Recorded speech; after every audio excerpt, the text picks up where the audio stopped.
Hello and welcome everyone. Thank you for coming by to listen. This is the finale of the Cammie Candy series. This is number 5 in the series. So, if you have not listened to the other 4, I will list them in the description below, or I should say link them in the description below, so that you can take a listen and catch up.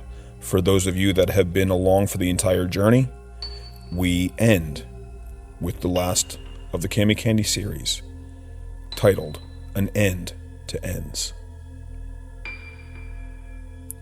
I walk these forests now, a well-known murderer that kills those who happen to get a rise out of me. Only those deserving of my wrath will receive it. I suppose I should finish my story before either the show or the authorities put an end to ends. I've been alone for 3 months now. The winter has been harsh, but I'm surviving it. My mental state went to shit not so long after my last update. I was lucky enough to be self-aware of my deteriorating mentality. Fiction and reality were already a blur. Add a cartoon that affects reality, and you have yourself a mental fuck-up. I have been sitting in a blizzard smoking as I wait for my episode to arrive. I began to wonder if that episode I had watched was the last, and perhaps I had reached my peak. But of course, as every time, I was incorrect. The episode arrived when I least expected it. I had gotten up from an old rotten log I had been sitting on to see the disc laying on the very end of it. I was startled at first, but swiftly grabbed it, eagerly reading over the name of what I felt deep in my heart was the final episode. Cammie Candy in Manic Panic. I stared at it, stuffing it into my backpack before hurrying over to camp. I had been lucky enough to steal some portable chargers off of victims to keep my shit functioning. It's a miracle I haven't been tracked yet, though. Whoever supplies me the episodes always seems to know exactly where I am. I had originally planned to watch this earlier, but I needed to head over to a safer spot first. It had been hours until I found my spot, but when I did, I looked to my portable DVD player and popped the CD in. Only enough charge for a final episode.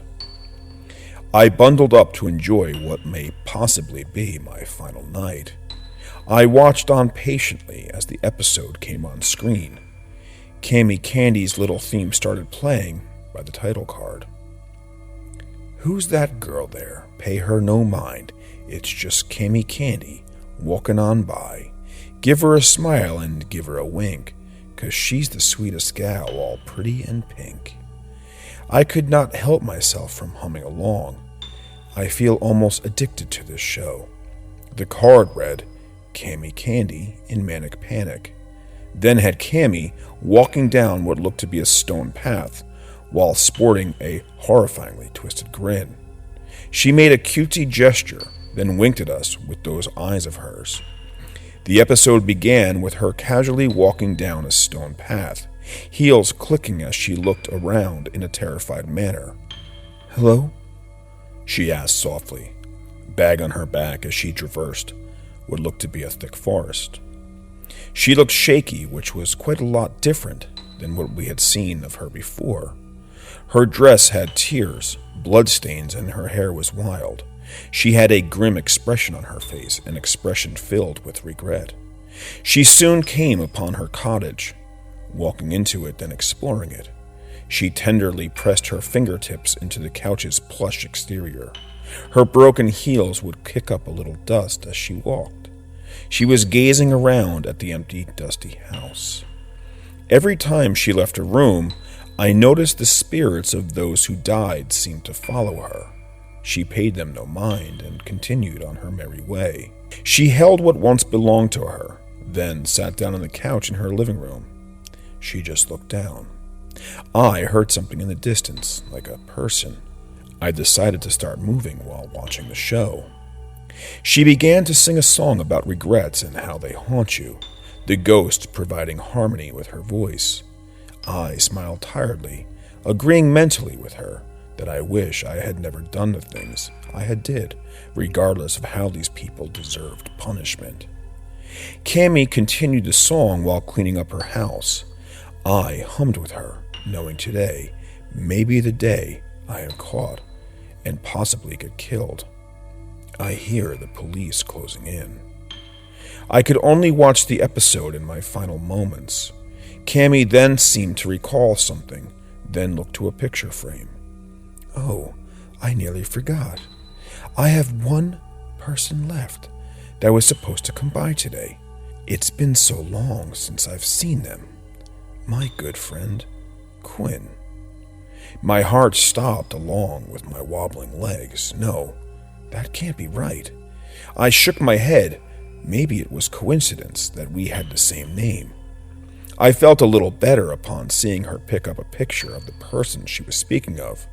They appeared to be my favorite dessert, a parfait. It reminds me of when my mother made them for breakfast. I deeply miss her cooking. My stomach growled at the thought. Cammie seemed to be making some with strawberries and whipped cream.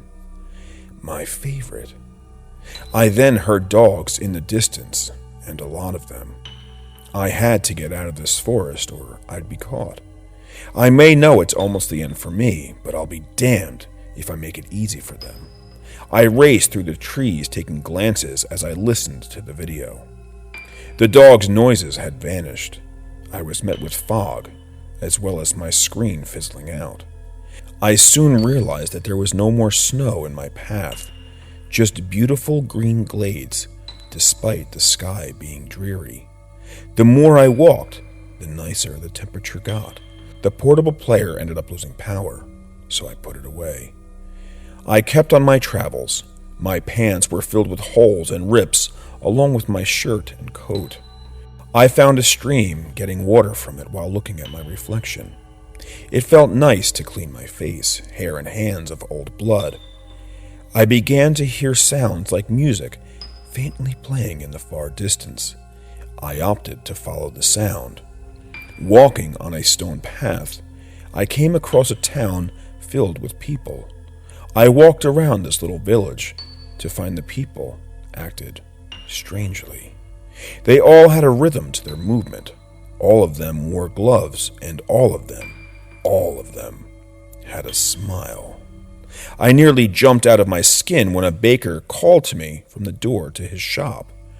He was speaking what I can only assume was French as he handed me a bag of freshly baked bread. I tried to tell him I could not pay for it, but he simply waved me away after handing it to me. This continued to the butcher, the farmer's market, and many other strange people, until I had bags filled with foods. It was heavy, but I didn't mind. I have a feeling that at the end of this, my journey will be ending for good. I trudged along a stone road as other strange people enjoyed a park nearby. They all had that blissful unawareness of who I was, nor the world they lived in. I continued on to see these strange people break into song about whatever came to mind. They just seemed so happy, so peaceful. I walked for about an hour. I came across a forest and decided to wander a few hours. Beautiful trees and grassy glades. I kinda enjoyed this nicer area, to be honest. I kept walking until I came to a place in the forest where the trees drowned out the light until it was dim. I came across a dirt pile. I remembered the days I would climb dirt piles like this. I chuckled at the happy little memory. Then I proceeded to scale, as I did when I was a child. My last day might as well make it count, right? I got to the top of the dirt pile, then hopped up and down, only for it to crumble beneath me, then send me on my ass to the ground.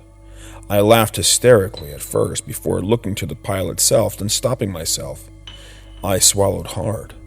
The pile was full of bodies. 4 men with gloves on. My world flashed before my eyes. Everything flashed to this black and white color. I began to panic, looking down at my hands. I was a cartoon in my eyes. without gloves but instead bandages.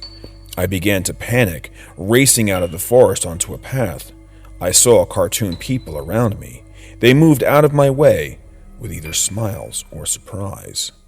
I was racing past them, my vision flashing between real life and what I believed to be fiction. I tripped over myself, landing on the path face first. It hurt, but I was fine as I struggled to get back up.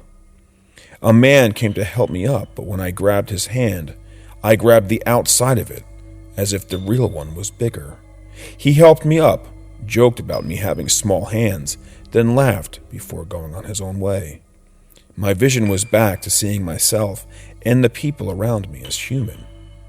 This place is fucking with my head. It's freaking me the hell out, but whatever I try to find the path back, it's missing. I wandered around longer until I saw the house. Her house. I began to have a panic attack. I shook my head. There had to be a reasonable explanation for this. I swallowed my fear, then looked around before spotting a forest that looked similar to the one in the first episode. I hadn't been thinking properly when I told myself that I'd prove to myself that it wasn't real. I began to make my way into the forest. After a while, I saw a sea of fog. I was soon enveloped in the misty white of the forest, soon passing by gravestones. I noticed just how old and degraded they were, but my inspection was cut short when I heard a noise behind me. I turned to look at a person approaching me. At first I waved at them through the fog. Then I noticed them get taller with each step. They were wearing a long coat and a mask. I swallowed hard, backing up against the gravestone. It was when I saw its inhuman hands that I started running. I didn't make it far before it grabbed me by the leg.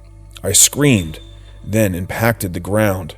I was winded by the abrupt nature of my stomach slamming into the ground. I caught my breath, then turned to stare up at whatever it was that had caught me. I was startled by him, but I knew right away who he was. The moment he took off the mask, I knew. Salem? Is that really you? I asked the stranger in an almost hopeful manner. Yes, came the reply. He was a beautiful man with glossy blue eyes and raven black hair. His face would have looked much better had it not been for the horrible scars on the side of his face and on top of his head. I could see his skeleton against the scarring. He seemed confused by my presence, then proceeded to speak. His voice was startlingly deep, though it had a tenderness, as if he was speaking to a lost child. It was similar to how he spoke to Cammie. What brings you to this place? I swallowed hard. This was insanity. I shook my head and turned away. You're not real. This isn't real. I'm probably tripping by a bus stop or something, I told myself aloud, though he seemed amused. I see they sent you here. Quinn, right? I jumped. He knew my name, which meant, I guess, I'd be getting an explanation. Yeah? Who is they? I asked a bit harshly. He didn't seem to be bothered by it, though. Call it fate or destiny. We call them the band, and they have been leading you for quite some time. Cammie Candy has been waiting patiently for your arrival. I bit my lip, then teared up angrily. No! That's fucking crazy talk. Cartoons aren't real. Where am I? I admit I had gotten emotional at this point. I felt like I had lost every part of me that was sane. Salem just stared me down. He was tall, very tall. 8 foot something as far as I'm aware. If this is all fake, then why are you still here? How did you even arrive here if you weren't meant to? He asked in an all too soothing voice. I tearfully thought about those fucked up months alone. I thought about the people I've met along the way and the ones I've murdered. I felt myself choke out a sob. Salem simply crouched to my level. There is nothing left for you there. Your instincts chose your fate with the band, and they brought you here to live out your days in bliss.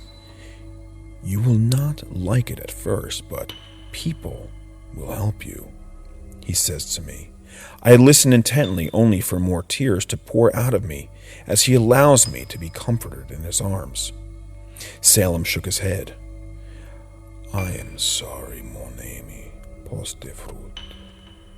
I blink, panting in a panicked manner. What? I asked him as he chuckled in an almost pitiful manner. No escape, my friend. I warned you, though I am sure you no longer recall. He then stood up and helped me up, but said no more as he turned and stalked off into the darkness. I simply stared, then proceeded to vomit onto the ground from the sheer horror of the situation. I'm stuck here forever. I was left a sobbing mess by the time I exited the forest. I was calmed by some villagers when I escaped, told stories of the cruel protector of the graveyard that uses crows to tear the flesh from trespassers. I was amused by these stories, but I now knew where I was, and I still wasn't sure how to take that information. I decided that I'd walk a little longer to mull over my options. I'm not getting out of here, and I know it.